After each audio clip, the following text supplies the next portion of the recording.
What is good, fight fans? This is Ash's Corner. And man, I know a lot of people is happy to know that this is coming closer and closer to it being very possible that in December 9th in Madison Square Garden in New York City, that Lomachenko and Rigondeaux might finally get to fight each other. This feels like a long ass time coming, I'm telling you. And it seems like so the only problem right now that I have with this fight is that Lomachenko isn't coming off his high horse and dropping down a couple of pounds from 130.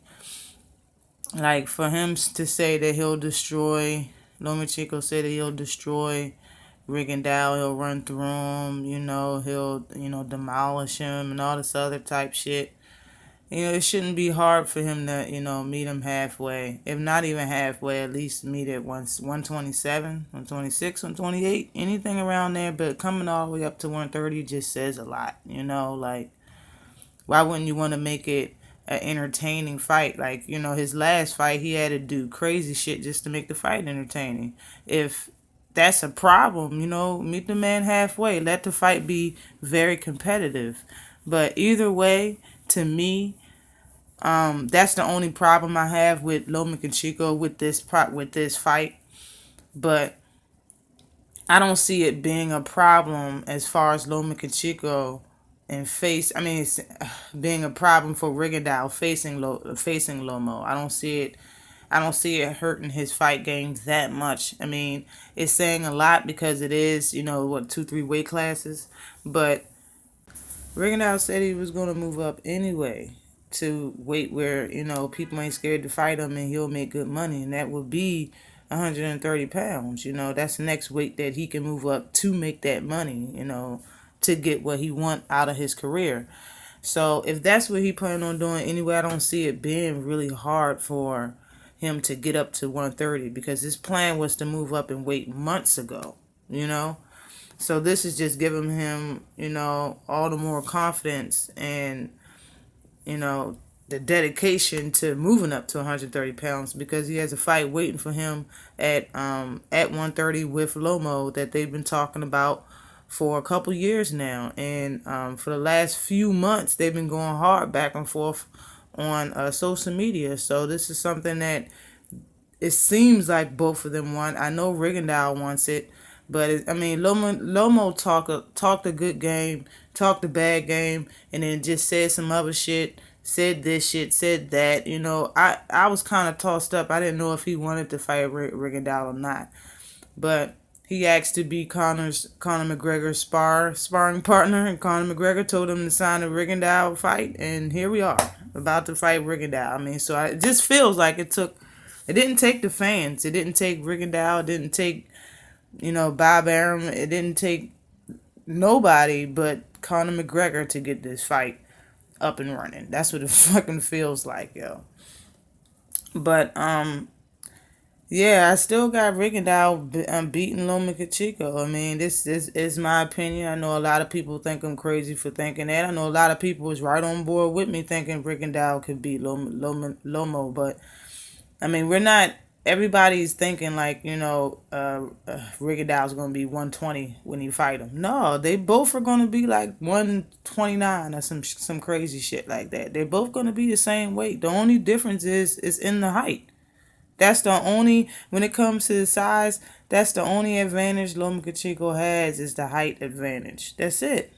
The reach advantage goes to Rigondeaux, however, So, it's not hard to throw a punch at somebody taller than you if you got the reach advantage. I'm not saying the size being that big of a difference. There was when Mike Tyson was fighting, it was always somebody was taller than him because he was short, but he still knocked people out. It is what it is. And when we talking about power, hands down, Rigondeaux got the upper hand when it comes to the power. Y'all remember what he did to Cuz old face? He did this to Cuz old face. Damn. This right here just says, it speaks volumes about Rigondeaux, Rigondeaux's punching power. It says it speaks volumes about it. This motherfucker face was lumpy as shit. He had him straight up looking like a goddamn mix in between a cartoon character and a straight up alien. This shit, he looked bad. All right, like some American Dad alien type shit. He looked bad. All right. If he fucked this dude up during the fight, this is his punching power. Now, when it comes to Lomo don't have no punching power. He literally punched Salido in the 12th round flush at least 15 times in a row, and fucking Salido was still standing. It's not nobody else in 130 pounds that can hit anybody that many times and they'll still be standing. Shit, I think Tevin Farmer got more power than Lomo. But it is what it is, you know. I think Rigondeaux has the upper hand. It's just how I look at it. You know, yes, both of them have excellent footwork. Both of them are two-time Olympic gold medalists. Both of them are number 1 and 2 spot for making opponents miss. Number 2 goes to Lomachenko, and number 1 goes to Rigondeaux. It's a lot of reasons why these guys should fight each other, and I'm just thankful that we're going to get to watch it this year. And I tried to look for a picture of Rigo with his face messed up, you know, with after a fight.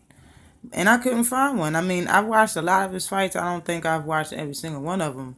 But I don't ever remember him getting really fucked up in a fight. But Lomo, on the other hand, I am not going to count his first fight because he was leaking in his first fight. But that's his, his pro fight debut. So I let that slide. But his last fight, he had a titty under his right eye, a titty under his left eye, and a cut on his left eye. Yeah, granted, the cut came from a accidental headbutt, but I mean, that's probably another thing, that Rigondeaux has the upper hand on. He's not as tender in the face as Lomo is. Now, maybe he could take hits better, maybe he can't, but I just see Lomo getting fucked up a little bit if he fights Rigondeaux. Maybe, I don't know. Especially if he plays with Rigondeaux for 1 second, he can get bloodied fucking with Rigondeaux. Alright.